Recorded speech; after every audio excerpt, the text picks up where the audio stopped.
यकीन कामिल की मेरी तमाम मोहतरम बहनों भाइयों अस्सलाम वालेकुम। उम्मीद करती हूँ सब लोग बखैरियत होंगे।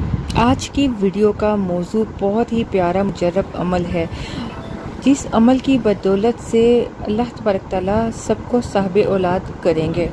रमज़ानुल मुबारक के इस महीने में अल्लाह तबारक तआला से दुआ करते हैं कि अल्लाह तबारक तआला तमाम बे औलादों को औलाद की नेमत से नवाज दे। ऐसा ही बहुत प्यारा सा बेबी गर्ल या बेबी बॉय अगर आप चाहते हैं तो यकीन कामिल से इस अमल को करें। इंशाअल्लाह रमज़ान में ही आपको खुशखबरी अता होगी।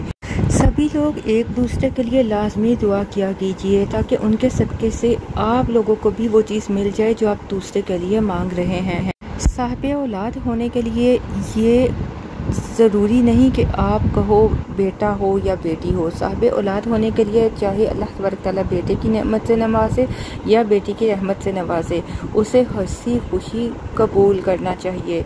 तो इस अमल को करने के लिए अव्वल आखिर दरूद पाक लाजमी पढ़िएगा। सुबह फजर की नमाज के बाद आपने जो आयत मुबारक पढ़नी है वो समात फरमाइए, और फिर इशा की नमाज के बाद आपने जो पढ़नी है वो भी समात फरमाइए। सामने स्क्रीन पर आप देख सकते हैं बिस्मिल्लाहिर्रहमानिर्रहीम रब्बी हबली मिन लदुनका ज़ुर्रियतन तय्यिबतन इन्नका समीउ दुआ। ये आपने 313 मरतबा फजर की नमाज के बाद इस दुआ को लाजमी यकीन के साथ पढ़ना है। रमज़ानुल मुबारक के इस महीने में आज ही से इस दुआ को पढ़ना शुरू कर दें। अल्लाह तबारक तआला इस बरकत महीने के सदके आपको साहिब औलाद करेगा इंशाअल्लाह अज़्ज़वजल।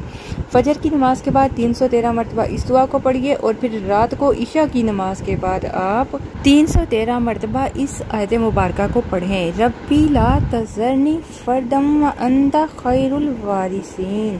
और कोशिश करें हर नमाज के बाद 3-3 मरतबा दोनों दुआओं को पढ़ लिया कीजिए, लेकिन यकीन का कामिल होना बहुत ज़रूरी है। इंशाअल्लाह इन दुआओं के सदके, इन दुआओं के वसीले से अल्लाह तबारक तआला तमाम बे औलादों को औलाद की नेमत से नवाजेगा। इस अमल को रायगा मत कीजिए, आज ही से पढ़ना शुरू करें। इजाज़त चाहूँगी। अल्लाह निगहबान।